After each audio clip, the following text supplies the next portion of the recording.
সংসদের বাদল অধিবেশনের দ্বিতীয় দিনে বাজেট পেশ করলেন কেন্দ্রীয় অর্থমন্ত্রী নির্মলা সীতারামন। এবারের বাজেটে অর্থমন্ত্রী একাধিক পণ্যের উপর আমদানি শুল্কের ছাড় ঘোষণা করেছেন। কোনো পণ্যে পুরোপুরি কর ছাড় দেওয়া হয়েছে। সরকারি আমদানি শুল্ক কমিয়ে নেওয়ার দাম কমেছে সোনা, রূপো, মোবাইল ফোন, লিথিয়াম ব্যাটারি, চামড়াজাত দ্রব্য। দাম কমছে সৌর বিদ্যুতের। আবার ক্যান্সারের 3টি জীবনদায়ী ওষুধের শুল্কেও ছাড় দিচ্ছে কেন্দ্র। কেন্দ্রীয় বাজেট নিয়ে হাওড়া গ্রামীণ এলাকার সাধারণ মানুষ কি বলছে তাদের বক্তব্য শুনে নেব। বাজেট হচ্ছে সর্বনাশা বললে ভুল হবে। যে মোদী সরকার যে বাজেট করেছে সাধারণ মানুষকে উলঙ্গ করেছে এবং মিথ্যা পথের আশ্রয় নিয়েছে।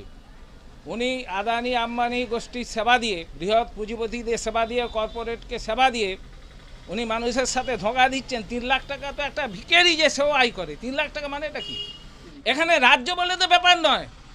পশ্চিমবাংলা নিয়ে কি ভারত? সমস্ত রাজ্য নিয়ে ভারত, আর দেশটার নাম ভারত। ভারতবাসী কি পেল? এটা তো কেউ কিচ্ছু পায়নি। এটা তো গরিব মানুষকে শোষণ করেছে। সাধারণ মানুষ হিসাবে এই বাজেটটার আমি তীব্র প্রতিবাদ করছি।